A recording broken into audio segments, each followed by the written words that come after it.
Iba el otoño de 1941, los tanques alemanes se acercan a una distancia de 100 kilómetros a la ciudad de Moscú, y los generales alemanes pueden ver con sus binoculares las cúpulas del Kremlin, al mismo tiempo que Hitler da la orden de mandar los uniformes de gala para la marcha triunfal de los ejércitos de la Wehrmacht en la Plaza Roja, al mismo tiempo que todo el mundo espera simplemente la caída de la Unión Soviética. Por el contrario, en el mausoleo de Lenin, Stalin da un discurso a sus tropas en el desfile militar de septiembre de 1941. Stalin fue el primer líder de la Unión Soviética en invocar el patriotismo del pueblo soviético para luchar contra las hordas nazis venidas de Occidente. Y justo después del desfile, los ejércitos soviéticos marcharon desde la Plaza Roja directamente hacia el frente. El pueblo soviético confiaba plenamente en su líder, Joseph Stalin. La forma de pensar del pueblo soviético era totalmente diferente a lo que se nos cuenta en la historia moderna, ya que los rusos veían en Stalin la figura de un líder fuerte y capaz de llevar a la Unión Soviética hasta la victoria.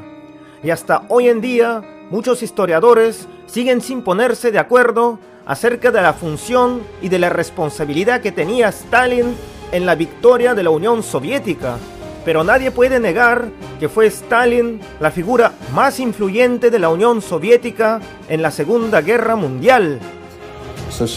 Cuando lees los archivos clasificados de aquellas épocas, te das cuenta que la historia que nos cuentan actualmente los historiadores no tiene absolutamente nada que ver con la realidad que pasaba en esos momentos, y que la figura de Stalin hoy en día está totalmente distorsionada y retorcida por la propaganda occidental. Este video nos abre una ventana de cómo es que realmente Stalin lideró la nación más grande del mundo durante la guerra más sanguinaria que ha conocido la historia.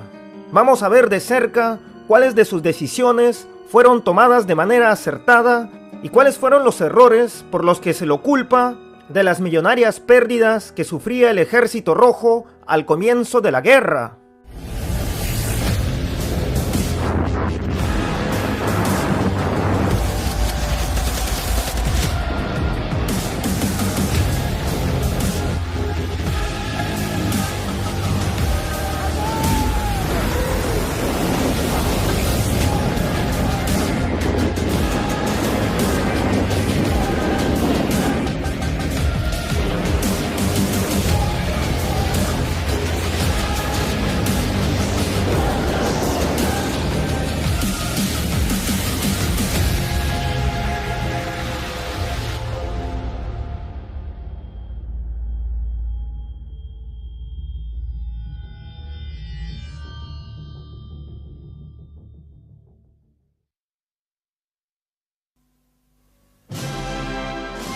El 14 de febrero de 1956, en Moscú, se aperturaba la 20ª conferencia del Partido Comunista de la Unión Soviética, a las cuales asistieron 1.349 delegados de la Unión Soviética, asimismo, los representantes diplomáticos de más de 55 países.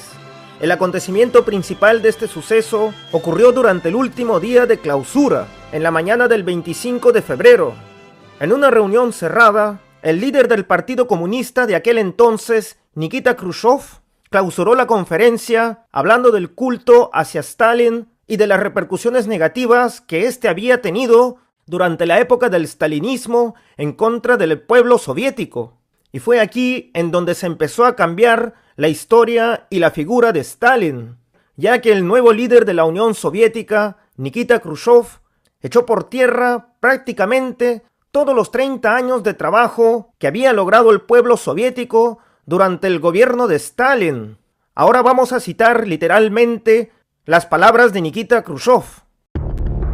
La época más terriblemente peligrosa que ha tenido la Unión Soviética fue durante el gobierno de Stalin. Stalin estaba muy distante a entender la realidad y poco entendía de lo que pasaba en el frente. Este, por el contrario, trataba de dominar al mundo al mismo tiempo que pensaba que nunca se equivocaba.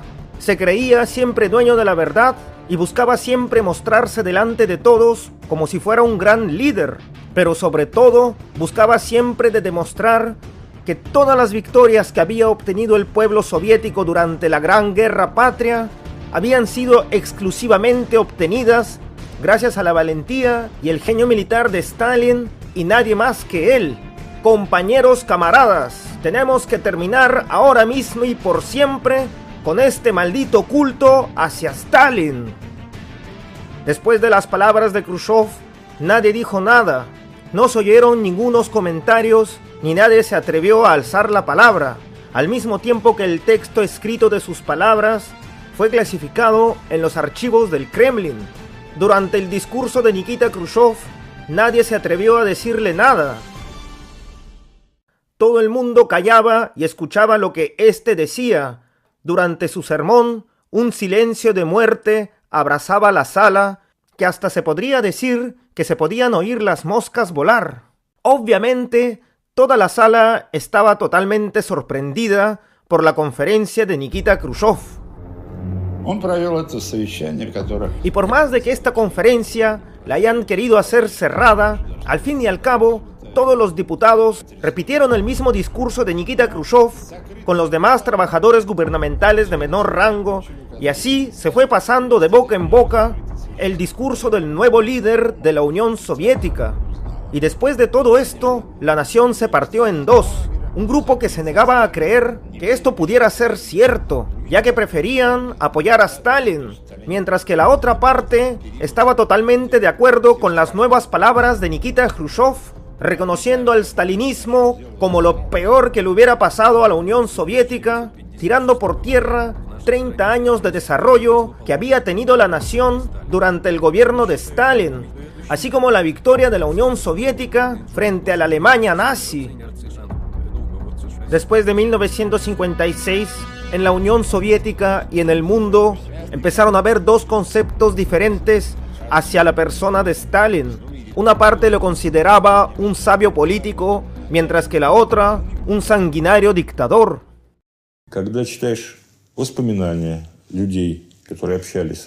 Una de las cosas que más me sorprende es que cuando tú lees los documentos de la época, así como cuando hablas con las personas que conocieron a Stalin personalmente, y te das cuenta que la figura de Stalin es totalmente diferente a la que se tiene actualmente. El 22 de junio de 1941, la Alemania nazi, sin una declaración de guerra, invade los territorios de la Unión Soviética. Los zapadores de la Wehrmacht fueron los primeros en cruzar la frontera que separaban estos dos imperios, mientras que a las 3:30 los aviones de la Luftwaffe ya estaban bombardeando las ciudades principales de las repúblicas soviéticas socialistas de Bielorrusia y Ucrania. Y a las 4 de la mañana, el ejército más grande y mejor equipado de toda la historia de la humanidad, con más de 3 millones de soldados, invadían el territorio de la Unión Soviética, mientras que el ejército rojo perdía por todas partes sus comunicaciones, al mismo tiempo que sus soldados morían y solamente perdía territorio. A esta hora, en la ciudad de Moscú, todo estaba en calma. El día anterior, los egresados de los colegios habían tenido su clausura de promoción y muchos paseaban en los bulevares y en los malecones de la ciudad esperando el amanecer. Esa misma noche, Stalin se encontraba en el Kremlin. Según los informes oficiales del Kremlin, lo que pasó esa noche fue lo siguiente. A las 23 horas, Stalin terminó su trabajo y se fue a descansar, mientras que a las 04:05, el ruido del teléfono habría despertado al líder de la Unión Soviética. Al otro lado del teléfono estaba llamándole Zhukov, con la terrible noticia de que los alemanes habían invadido la Unión Soviética y estaban bombardeando Bielorrusia. Asimismo, como muchas de las comunicaciones del Ejército Rojo habían sido desconectadas. Y a diferencia del mito que hay actualmente en contra de Stalin, que este al enterarse que la Alemania nazi lo había atacado, se fue a su casa de campo para encerrarse allí y aislarse del mundo, según los informes oficiales, después de una hora, toda la comitiva del gobierno soviético ya se había reunido en el Kremlin para poder analizar la situación. Pronto, estos se enterarían de las verdaderas dimensiones que estaban pasando en esos momentos. El primero en reaccionar fue Stalin, telegrafiando a todos los comandantes del Ejército Rojo y dar órdenes de tomar posiciones de defensa en todas las fronteras de la Unión Soviética, sobre todo en la frontera occidental con la Alemania nazi. Mientras que a las 9 de la mañana le dio la orden a Molotov de preparar un discurso de radio dirigido hacia la población de la Unión Soviética para ponerla al tanto de los invasores nazis. Y a las 12:15 todas las radios repetían el discurso de Molotov para todo el pueblo soviético. Ciudadanos y ciudadanas de la Unión Soviética, nuestro líder Stalin me ha encomendado la tarea de hacerles el siguiente comunicado. Esta mañana, de forma sin precedentes, la Alemania nazi invadió a la Unión Soviética. En este hecho de dimensiones históricas, nuestra causa es justa. El enemigo será derrotado, la victoria será nuestra. Впрочем, текст выступления Молотова составляли коллективно. El mismo Stalin, el 22 de junio, entró en shock, ya que la política exterior que él había fomentado resultó siendo en vano. Y es por este motivo que Stalin no fue el que recitó el discurso de aquel 22 de junio de 1941 y se lo encomendó a Molotov, ya que él era el segundo al mando de la Unión Soviética. Sin embargo, el discurso dicho por Molotov fue un discurso creado de manera colectiva, y estoy seguro que las últimas palabras de este discurso, cuando dicen que nuestra causa es justa, el enemigo será destruido, la victoria será nuestra, son palabras meramente de Stalin.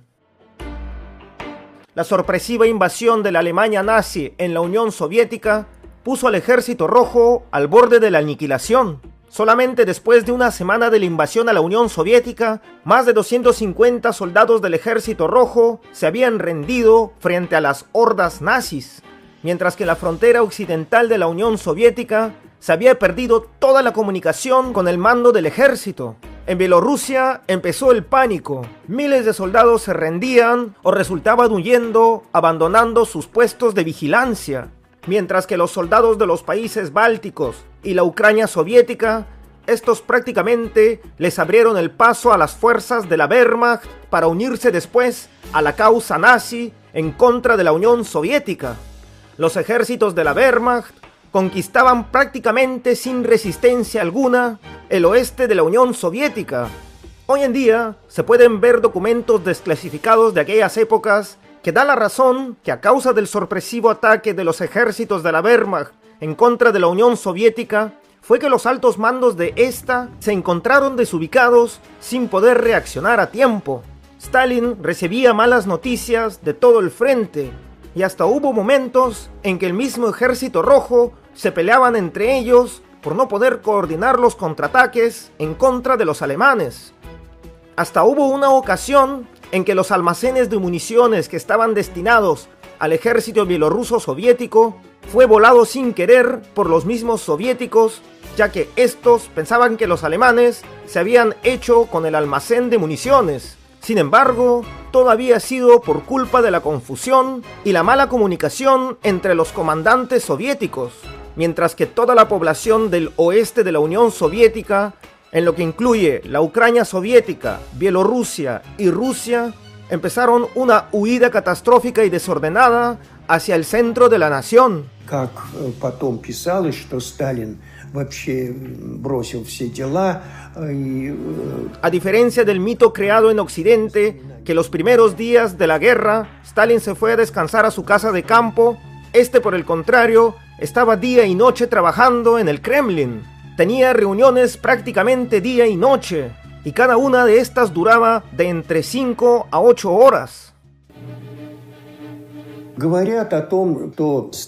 El mito creado en Occidente y lo que se piensa actualmente que Stalin, en los primeros días de la guerra, se estresó y abandonó el Kremlin yéndose a su casa de campo, es totalmente una farsa. Después de que se desclasificaran quienes visitaron el Kremlin durante las primeras semanas de la invasión de la Alemania nazi a la Unión Soviética, ahora podemos ver todos los archivos desclasificados de quienes fueron los que visitaron el Kremlin desde los primeros días de la guerra. Y aquí vamos a ver que prácticamente Stalin tenía visitas a cada hora del día.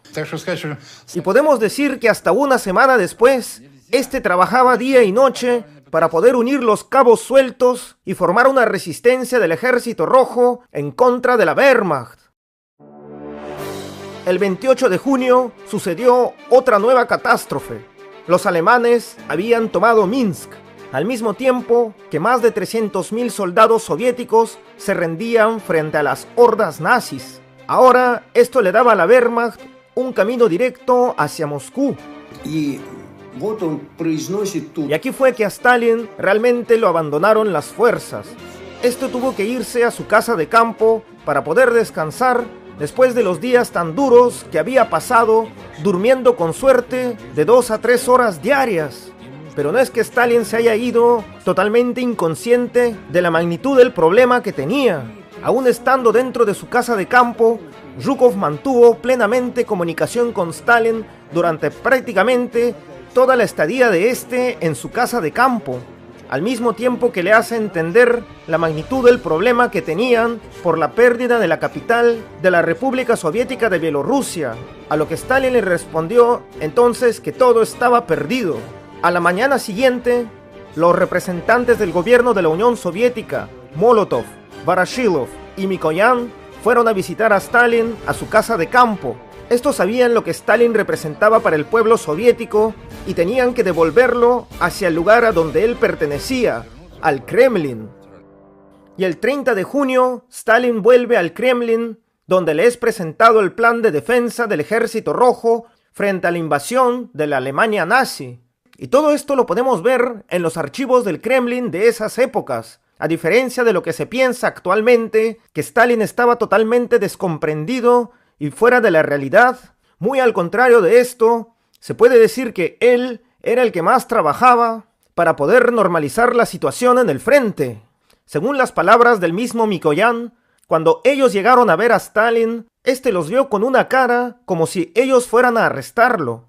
Sin embargo, la respuesta de los dirigentes soviéticos hacia Stalin era que él debería de volver al lugar a donde pertenecía, que era el liderazgo de la Unión Soviética. El 3 de julio de 1941, Stalin, por primera vez después de la invasión nazi, se dirigió con un discurso hacia el pueblo soviético.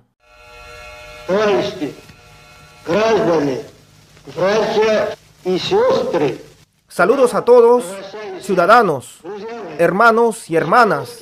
Les está hablando su líder. Lastimosamente, los ejércitos de Hitler han podido tomar la Lituania soviética. Ahora mismo se están haciendo con Latvia, así como la parte occidental de Bielorrusia y de la Ucrania soviética. Ahora todos juntos, a por el enemigo, hasta la victoria. Stalin siempre decía, ¿cómo es posible que nuestro orgulloso Ejército Rojo se haya rendido y le haya dado las principales ciudades de Bielorrusia y Ucrania al ejército de la Wehrmacht? No puedo creer que los ejércitos alemanes realmente sean invencibles. No, esto no puede ser cierto. Y después de hacer esta pregunta, él mismo se respondía, claro que no. Y fue su seguridad para en contra del enemigo la que influenció a los generales soviéticos, así como a la cúpula militar y política de la Unión Soviética, a tomar a los alemanes no como superhombres, sino de darles una guerra total en todos los frentes.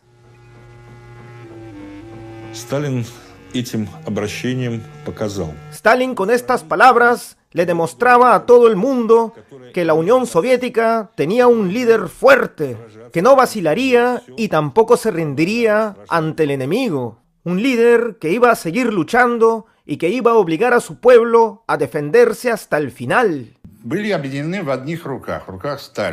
Stalin centralizó todo el poder de la Unión Soviética en sus manos.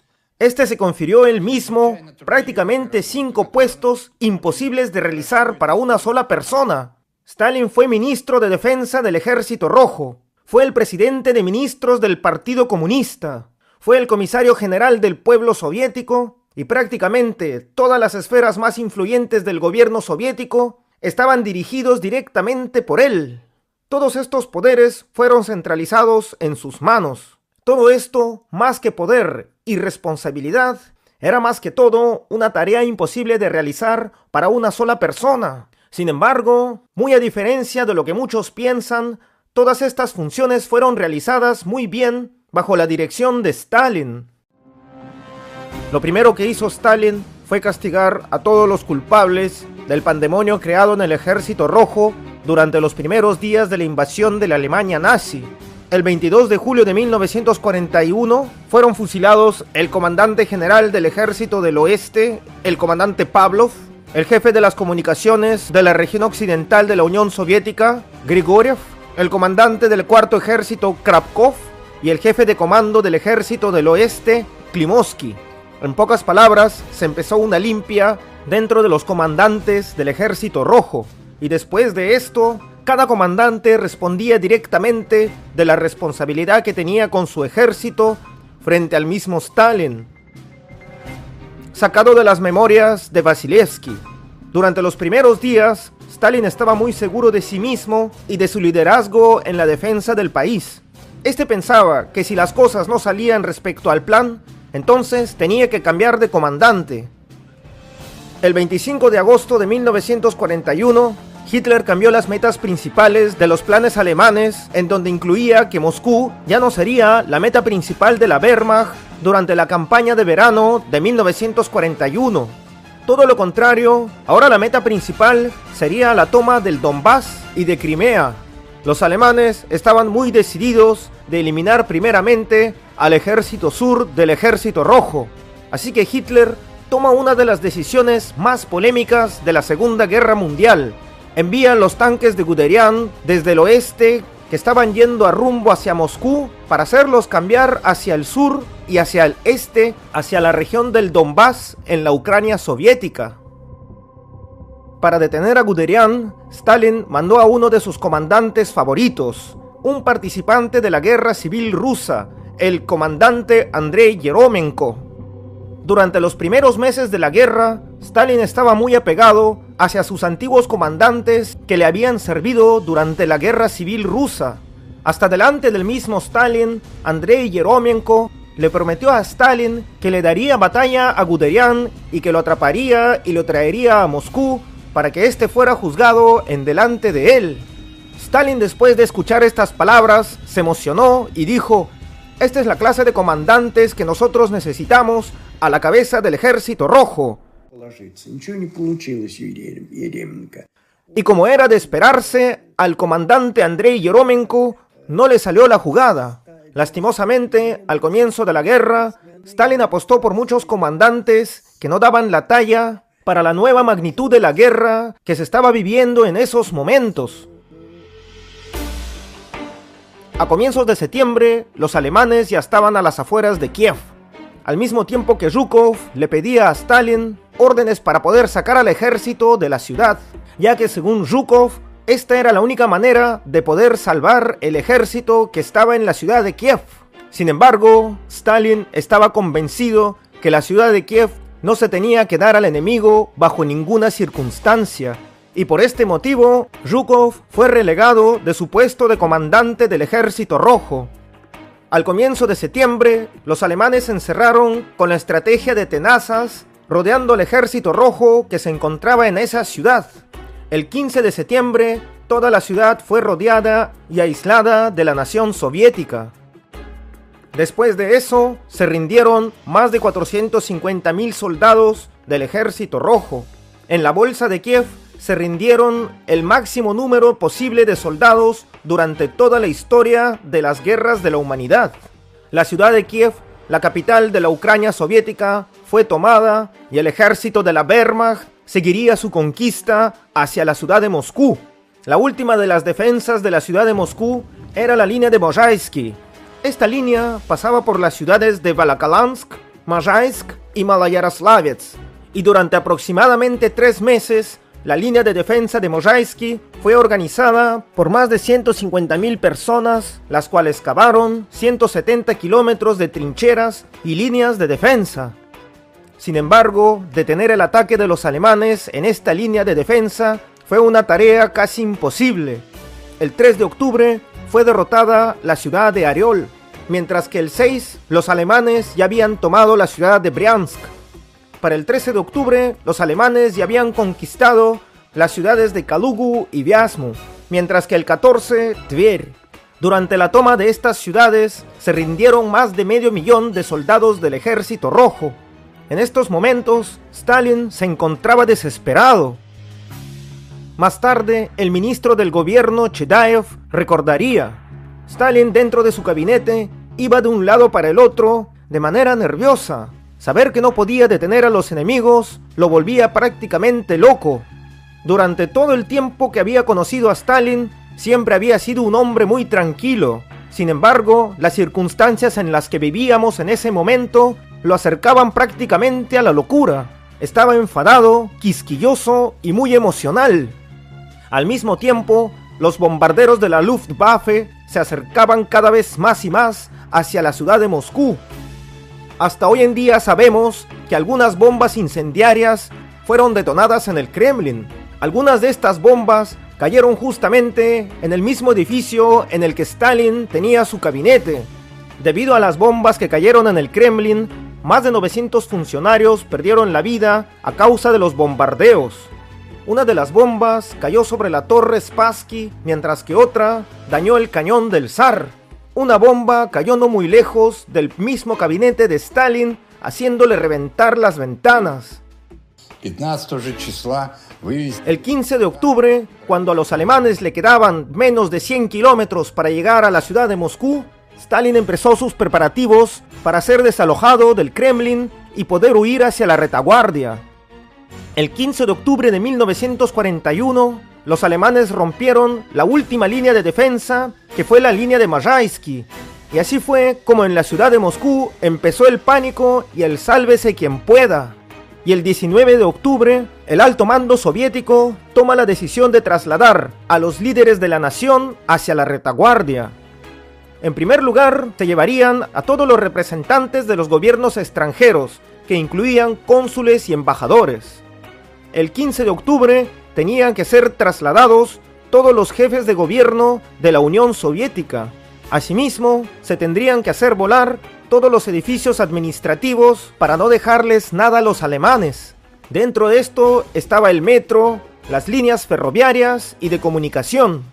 El 21 de octubre, estas órdenes fueron firmadas y confirmadas por el jefe de inteligencia, Lavrenti Beria, y se deberían de haber cumplido las órdenes de llevar a toda la cúpula política soviética hacia la ciudad de Kuibyshev, la cual debería convertirse en la nueva capital de la Unión Soviética. Al mismo tiempo, en la ciudad reinaba el pandemonio. Los agitadores pro-nazis habían corrido la voz de que el gobierno soviético había abandonado a toda la gente en Moscú y que ya se habían trasladado hacia la retaguardia. Para este momento, más de 800 de los ministros y representantes gubernamentales moscovitas habían quemado sus documentos que los señalaban como participantes del Partido Comunista de la Unión Soviética. Toda la gente huía hacia la retaguardia como podía, así como de las personas se apoderaba el pánico. De los edificios gubernamentales se quemaban documentos, y este subía con el humo hacia las nubes cargadas de nieve, mientras que del cielo caía nieve de color negro, mientras que toda la ciudad gritaba al unísono: «Sálvese quien pueda». Según el tercer punto de la evacuación de Moscú, Stalin debió de haber evacuado la ciudad para el 16 de octubre, y para él se le había preparado un tren especial blindado para poder evacuarlo hacia la retaguardia. Más tarde se sabría, gracias a las confesiones de Nikolai Sidorovich Vasilik, el que era en ese entonces el guardia personal de Stalin, que Stalin se retractó a última hora de subir al tren blindado que lo llevaría hacia la retaguardia. Todo esto sucedió cuando lo estaban llevando y él vio todo el pánico y la catástrofe que se cernía la ciudad de Moscú. El guardia de Stalin contó que cuando estaban yendo entre las calles moscovitas, vieron a los saqueadores robando las cosas de las tiendas. Esto fue algo que lo sacó de quicio y ahí mismo Stalin dio la orden de detener su automóvil. Cuenta que Stalin se acercó a los ladrones cuando estos estaban tratando de llevarse lo que sea. Cuando ellos vieron a Stalin, se quedaron perplejos, Stalin los vio y les dijo: la ciudad de Moscú no será entregada al enemigo. Después, Stalin volvió a su automóvil y le dijo a su guardia: mientras que yo esté vivo, esta ciudad va a resistir.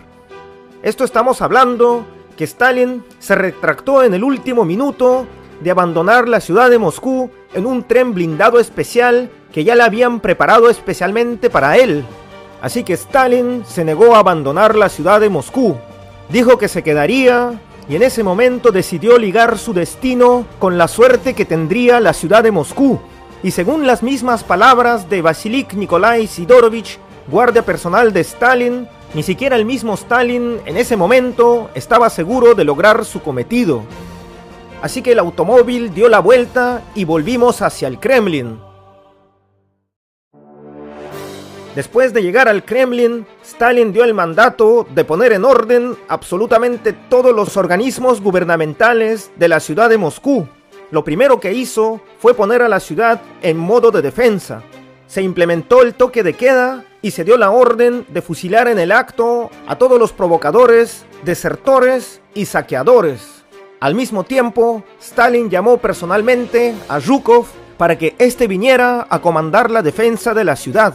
Y justo como caído del cielo, en este momento, a Stalin le llegó una carta de salvación de su espía del Japón. El espía soviético en Tokio, Richard Sorge, le telegrafiaba a Stalin que dentro de los planes de los japoneses no estaba la invasión de la Unión Soviética.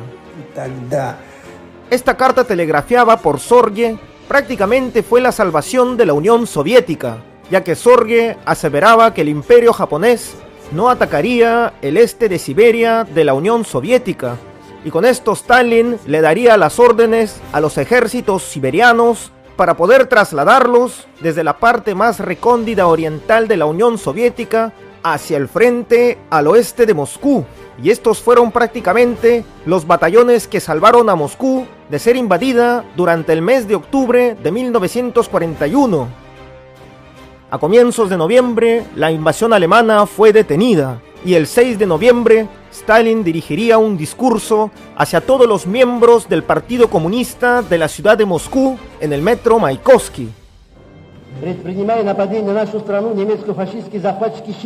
Nuestros enemigos, los invasores nazis, pensaban que sería fácil hacerse con la Unión Soviética. Estos pensaban que nos conquistarían en 1 o 2 meses, y que para estas épocas, el mes de noviembre, ellos ya estarían en los Urales. Quiero recordarles que los nazis son gente sin honor y gloria.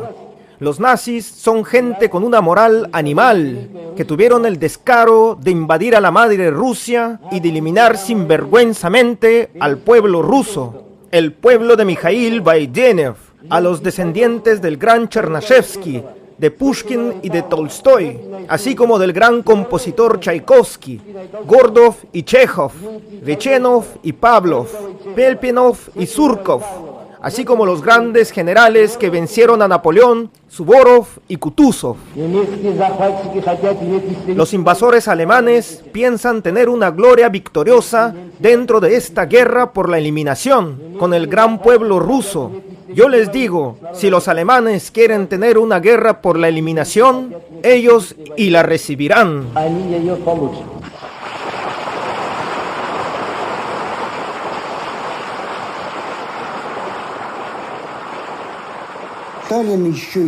Quiero recalcar que Stalin, ya desde antes de la guerra, podía inspirar a la gente el espíritu de la victoria.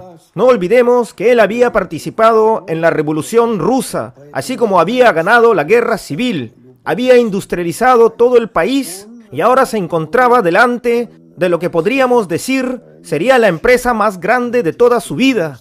Y esto lo podemos ver en las canciones de la Unión Soviética, así como en las poesías que habían en ese momento, en donde siempre se tomaba el nombre de Stalin para poder inspirar a la gente. Canciones que llamaban a Stalin las alas de nuestro futuro. Stalin es nuestro padre. Stalin es nuestra juventud y nuestro futuro.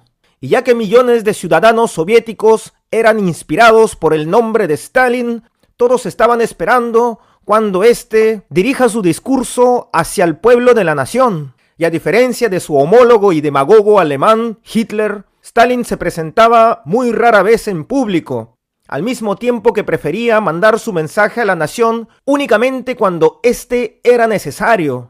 En aquellos momentos había una creencia popular que Stalin era la base del sustento de la filosofía soviética, y solamente con él el pueblo soviético conseguiría la victoria frente a las hordas nazis. Por eso la figura de Stalin significó para el pueblo soviético la figura de un líder en la cual el pueblo y el ejército podía estar seguro que lo llevaría hacia la victoria. Pero esto, sin embargo, tampoco no quiere decir que todo el mundo estaba feliz con Stalin. Hubo muchos desertores y mucha gente que estaba en contra de su política, que prefirieron pasarse al bando enemigo, como lo que podemos ver en los países prebálticos, así como el oeste de Ucrania, que se aliaron con Hitler en contra de la causa soviética. Así que hoy en día no podemos decir que toda la Unión Soviética estaba apoyando a Stalin. Hubo bastantes que se pasaron al bando de los alemanes, y hasta hoy en día nosotros podemos ver mucho de la influencia que dejaron los nazis en estos ex países de la Unión Soviética. Pero la mayoría del pueblo soviético estaba a favor de Stalin. El 7 de noviembre hubo un desfile para conmemorar un año más de la Revolución Rusa. Según los datos históricos, este desfile hasta el último momento estaba clasificado como altamente secreto, mientras que todos los soldados que participaron en este desfile, durante todo el tiempo se los hacía pensar que estos simplemente irían hacia el frente. En este desfile participaron cerca de 30.000 soldados, 140 armas de artillería y 160 tanques, mientras que los tanques pesados KV salían desde la misma fábrica de tanques directo hacia la Plaza Roja y después hacia el frente. El desfile del 7 de noviembre fue un acontecimiento histórico en la Segunda Guerra Mundial que hasta ahora sigue sorprendiendo al mundo por la naturaleza influyente que este suceso tuvo en la moral del Ejército Rojo. И прежде всего, Si nos ponemos a pensar las circunstancias de esos momentos, ¿cómo es posible que teniendo a los alemanes a menos de 100 kilómetros, en la Plaza Roja los soviéticos se atrevieron a hacer un desfile militar para conmemorar el triunfo de la Revolución Soviética? Y esto teniendo en cuenta que los alemanes estaban literalmente a decenas de kilómetros de la capital de Moscú. En ese momento, hasta el mismo Stalin le hicieron las mismas cuestiones de qué es lo que deberíamos hacer si empiezan los alemanes a bombardear la Plaza Roja, a lo que Stalin respondió que se quitarían a los muertos y el desfile seguiría su curso, a lo que después Stalin se acercó a la parte alta del mausoleo de Lenin y preguntó si es que los micrófonos estaban encendidos para dar su discurso a los soldados del desfile del 7 de noviembre, los cuales desfilaron por la Plaza Roja directamente hacia el frente.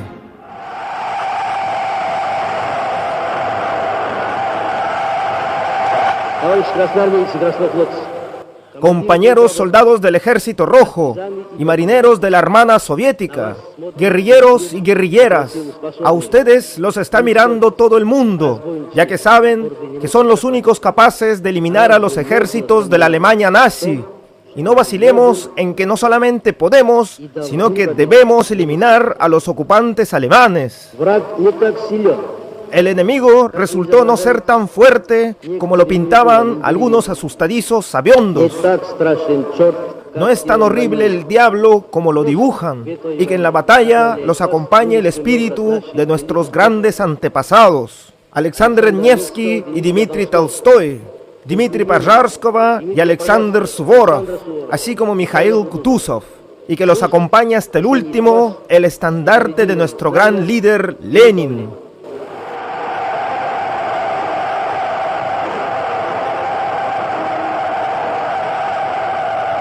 конечно, это произвело колоссальное впечатление. Недаром Зоя... El discurso de Stalin en la Plaza Roja del desfile del 7 de noviembre marcó una gran influencia dentro de la moral del Ejército Rojo. Ya de por sí, para el pueblo de la Unión Soviética, el mismo nombre de Stalin influía de manera positiva dentro de la moral de los soldados. En la historia de Zoya Kosmodemyanskaya podemos ver un excelente ejemplo minutos antes de ser ejecutada por sus verdugos nazis y después de haber pasado horas de brutales torturas y violaciones por parte de la Gestapo, nombró a Stalin en delante de sus verdugos, poniéndolo como una base inquebrantable para la victoria soviética frente a la Alemania nazi. Y esto haciéndolo en un momento cuando el Ejército Rojo perdía prácticamente en todos los frentes.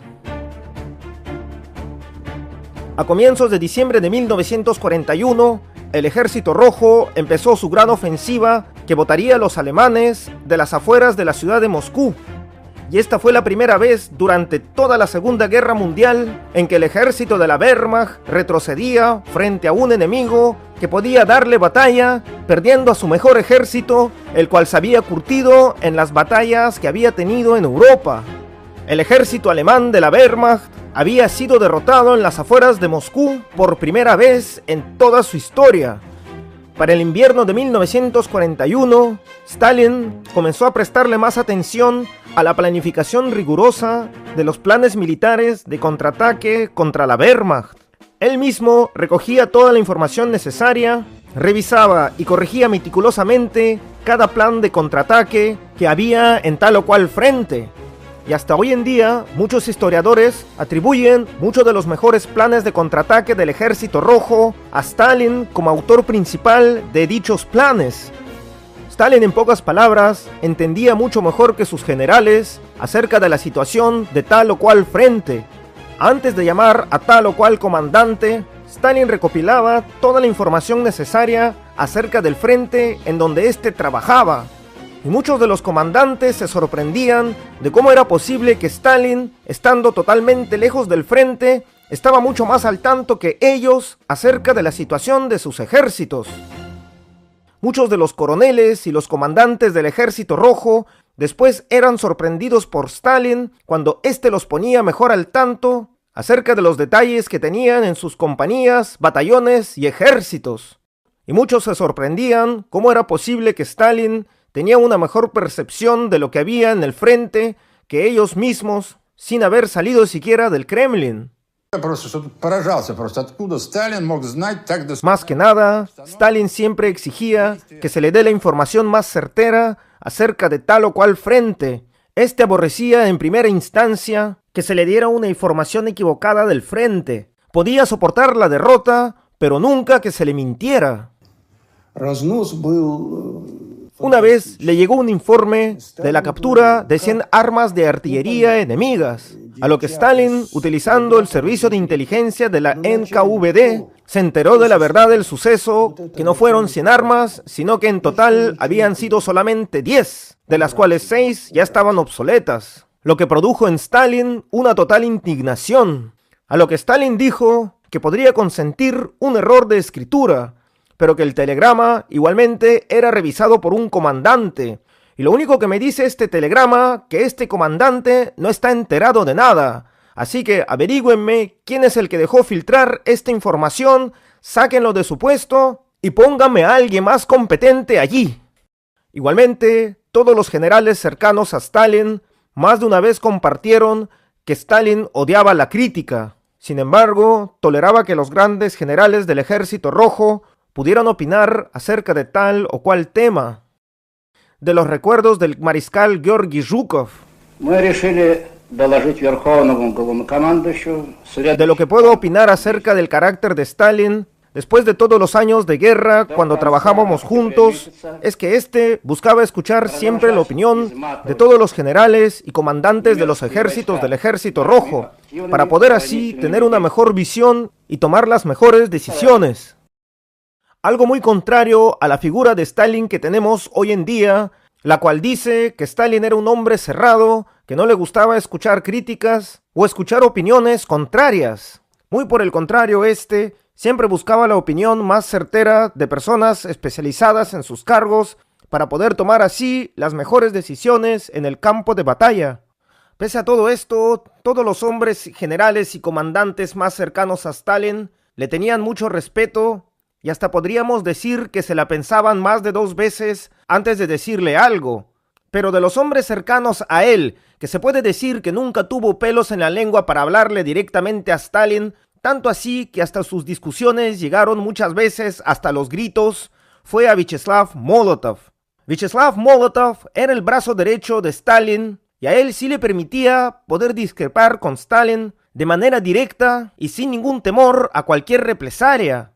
Stalin comprendía, pese a ser un dictador muy estricto, que los elogios y las alabanzas de sus suballegados podrían nublarle el juicio. Por eso siempre tenía a Vyacheslav Molotov, que siempre buscaba la opinión contraria a lo que le decían a Stalin, para de alguna manera u otra equilibrar la balanza y así poder evitar los puntos de vista totalmente distorsionados y fuera de la realidad. Stalin estaba muy al tanto de que las personas podían equivocarse, asimismo como de su naturaleza humana. Por eso necesitaba siempre tener al lado a una persona que le pusiera los pies en la tierra, y esta función la desempeñó muy bien Vyacheslav Molotov. El gabinete personal de Stalin más de una vez fue descrito con sumos detalles por todas las personas que lo visitaron. De los recuerdos de Georgy Zhukov. Era una habitación grande y luminosa, mientras que en las paredes colgaban cuadros de Marx, Engels y Lenin. Durante la guerra también aparecieron los cuadros de los generales de las guerras napoleónicas de Suvorov y Kutuzov. Todos los muebles eran duros y había solamente lo necesario, mientras que al final de la habitación estaba el escritorio personal de Stalin, el cual estaba siempre lleno de papeles, documentos y de mapas. Todos los días, Stalin se comunicaba por teléfono con el Comando Central del Ejército Rojo para poder saber así todas las circunstancias que rodeaban el frente. Después de esto, tomaba anotaciones en su libreta, hacía ciertos dibujos en sus mapas para luego mandar órdenes concretas a tal o cual comandante y en qué ejército. Las primeras llamadas las efectuaba desde las 10 hasta las 11 de la mañana. Después hacía llamadas desde las 5 hasta las 6 de la tarde, mientras que a las 12 de la noche le llegaba el resumen del frente en los mapas traídos por el Servicio de Inteligencia Soviético, y después se reunía con sus generales y mariscales hasta las 4 de la mañana para hacer los planes de ofensiva o de defensa del día siguiente. Para después, desde las 4 hasta las 6 o 7 de la mañana, resolvía todos los problemas internos del gobierno soviético. Y después de toda esta faena difícil de trabajo, a las 7 u 8 de la mañana se acostaba a dormir, máximo hasta las 11 de la mañana, y repetía la faena de todos los días. A comienzos de enero de 1942, el ejército alemán de la Wehrmacht fue botado de las afueras de Moscú a más de 130 kilómetros de distancia. Al mismo tiempo, fueron liberadas todas las regiones de Moscú, la provincia de Tula y Riazán. Después de esta derrota de la Wehrmacht, para el Ejército Rojo, esta victoria le significó un salto exponencial para su moral, ya que demostraba que el Ejército Rojo no solamente era capaz, sino que podía y debía de eliminar a las fuerzas nazis, a lo que Stalin dedujo que la guerra podría terminarse en 1 o en máximo de 2 años, a lo que el 23 de febrero, en el Día del Ejército Rojo, Stalin afirmaría en su discurso que 1942 sería el año decisivo en que las tropas soviéticas votarían por completo a las fuerzas de la Wehrmacht de la Unión Soviética. Al comienzo de la guerra, Stalin no era un experto que digamos en estrategia militar. Este en más de una vez sobrevaloró las capacidades de sus comandantes, así como las fuerzas que tenía el Ejército Rojo. Stalin siempre le decía a sus comandantes más cercanos que ya Alemania estaría a punto de caer, que solo era cuestión de medio o máximo un año para que la defensa de Hitler se desmorone y los soviéticos entren a Berlín.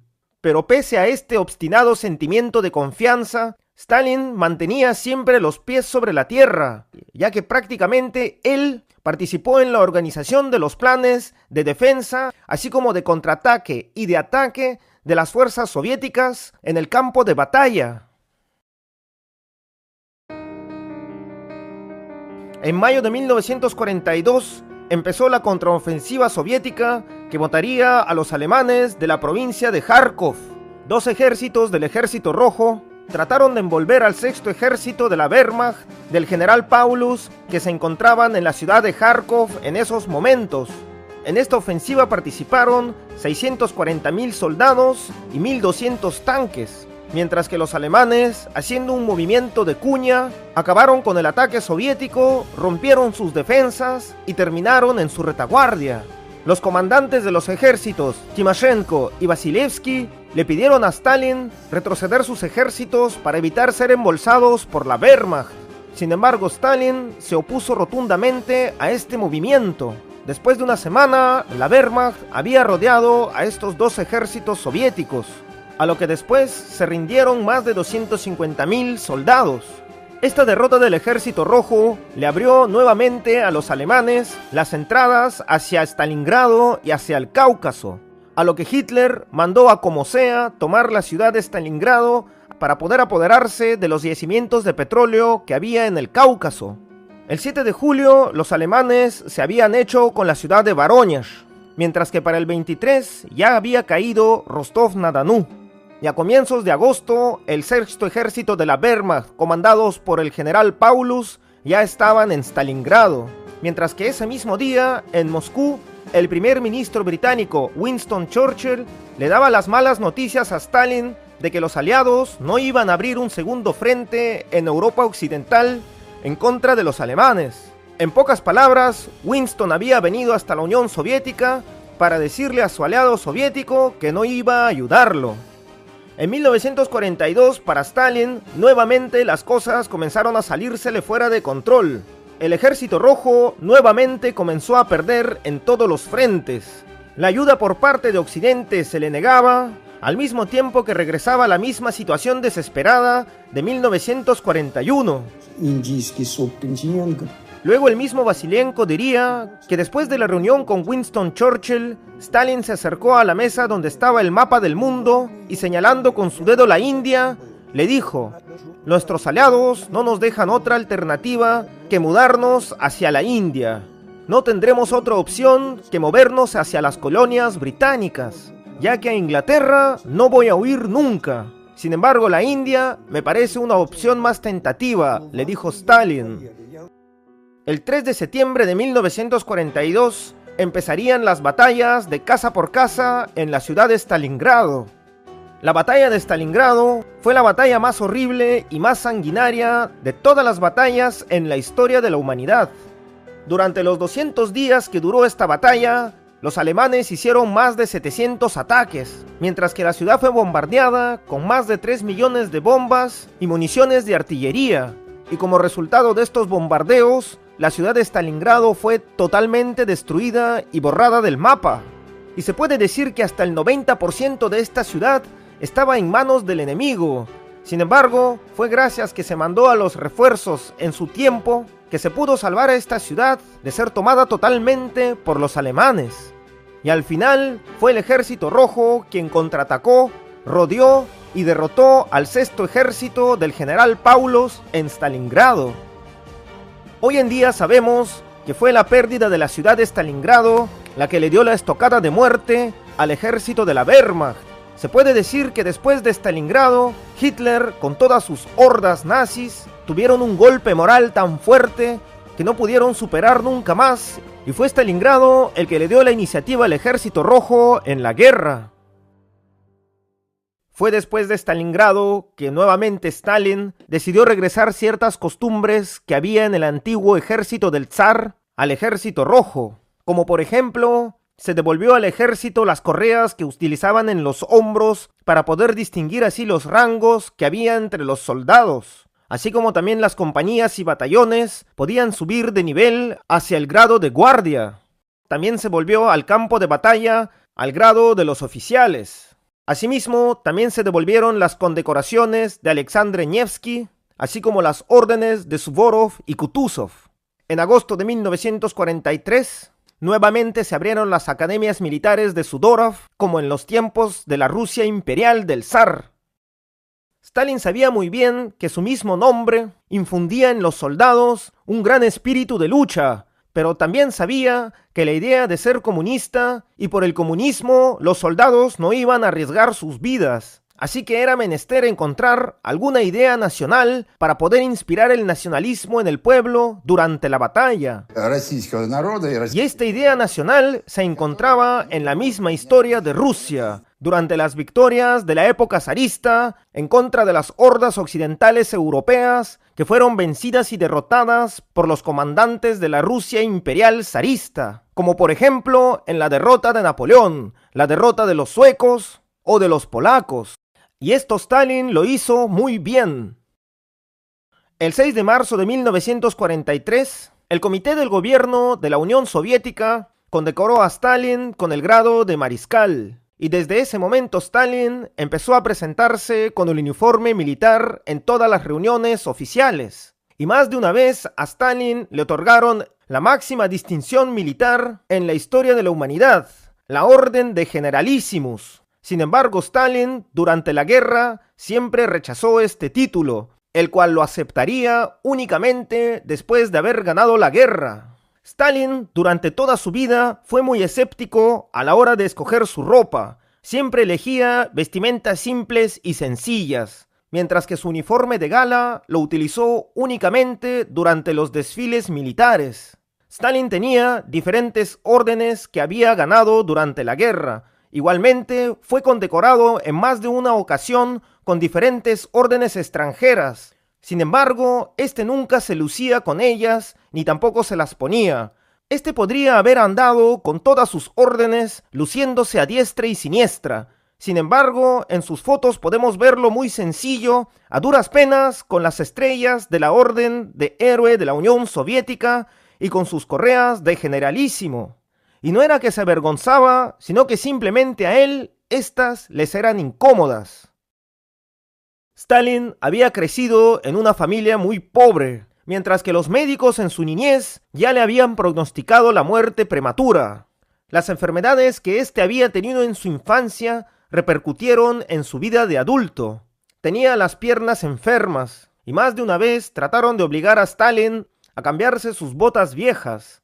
Estas estaban prácticamente hechas harapos. Sin embargo, Stalin se negaba a cambiárselas. Igualmente, sus sirvientas dijeron que durante las heladas de invierno, Stalin seguía apareciendo con su ropa de otoño y no quería ponerse la ropa de invierno, ya que decía que ésta lo incomodaba. Durante el verano de 1943, en la batalla de Kursk, el Ejército Rojo le daría otra estocada mortal al ejército de la Wehrmacht. El 12 de julio, en la región de Prokhorovka, se daba la batalla de tanques más grande de toda la historia. Más de 1000 tanques participaron en esta contienda. Y pagando un precio muy alto en vidas humanas, fue que el Ejército Rojo pudo detener por fin al ejército de la Wehrmacht. Y aquí fue donde la Alemania nazi perdió la iniciativa en la guerra por completo. Para agosto de 1943, el Ejército Rojo empezaría la liberación de la Ucrania soviética.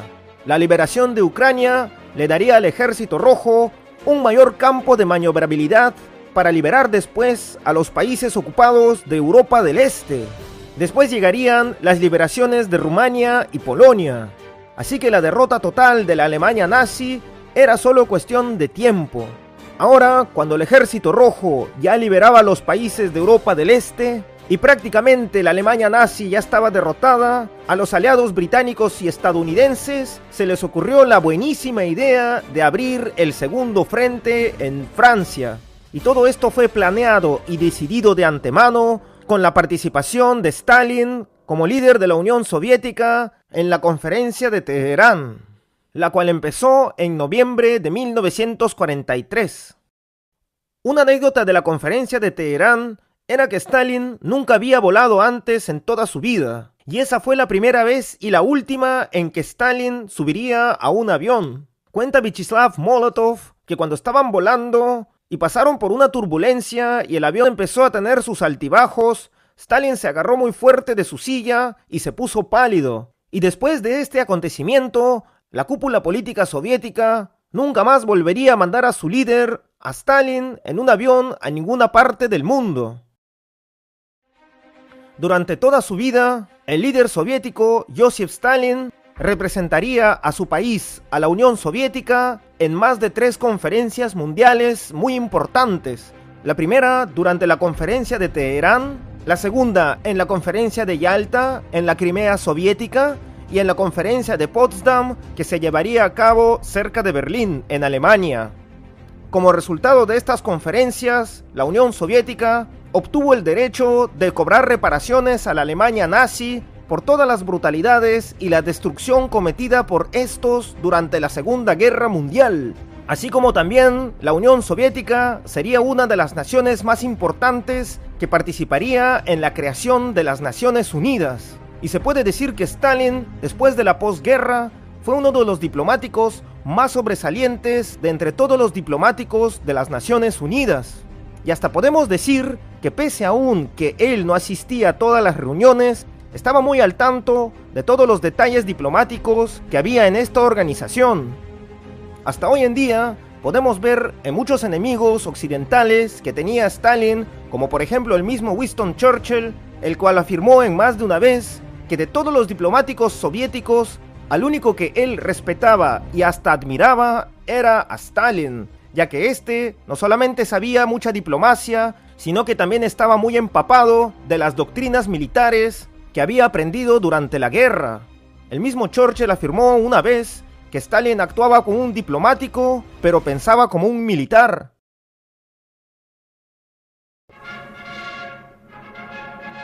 El 24 de junio de 1945, en la Plaza Roja, se conmemoró el desfile militar de la victoria del Ejército Rojo sobre los ejércitos nazis de la Wehrmacht.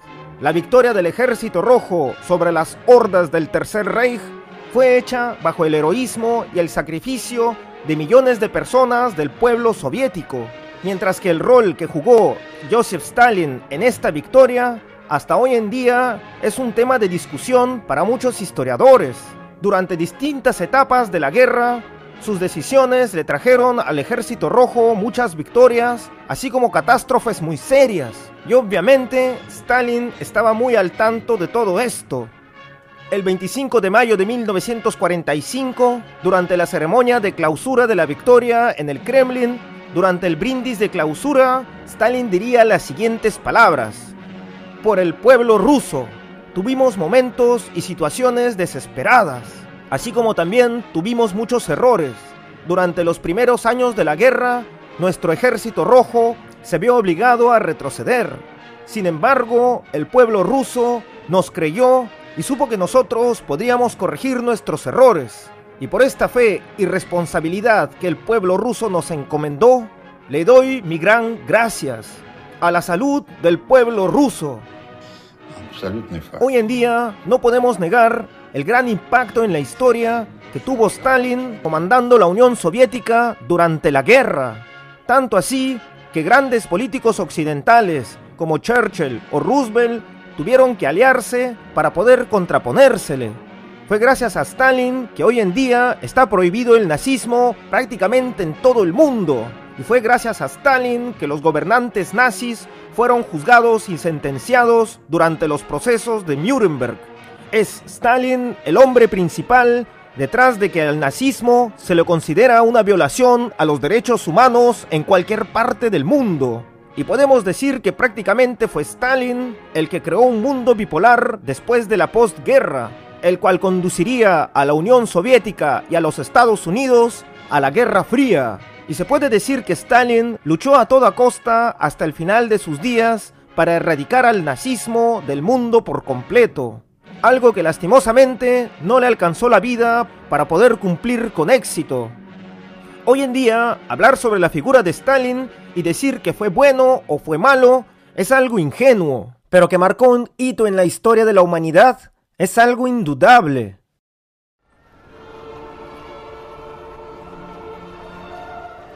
Después de la muerte de Stalin en 1953, en la Unión Soviética fueron demolidos absolutamente todas las esculturas de Stalin, así como también se cambiaron de nombres a todas las calles y todas las ciudades que se nombraron en su nombre.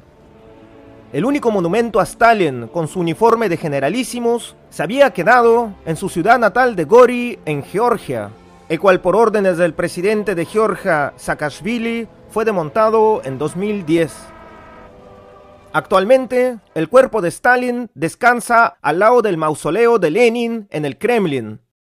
Pese a la figura controvertida de Stalin, todos los años miles de peregrinos llegan hasta su tumba para poder llenarla de flores como muestra de respeto y agradecimiento al líder de la Unión Soviética que combatió y derrotó a las hordas nazis durante la guerra más horrible y sanguinaria de toda la historia de la humanidad, la cual en Rusia se conoce como la Gran Guerra Patria.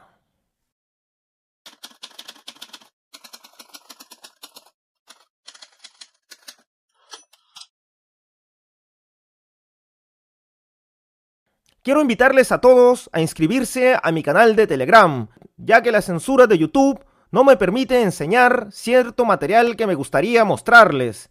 Por eso, inscríbanse a mi canal de Telegram para poder recibir información directamente de este canal. Si esta historia te ha gustado, coméntala y compártela, así como también no te olvides de poner el pulgar arriba y darle a la campanita. Yo soy Alex Tar y esta ha sido otra historia real del Frente Oriental en la Segunda Guerra Mundial.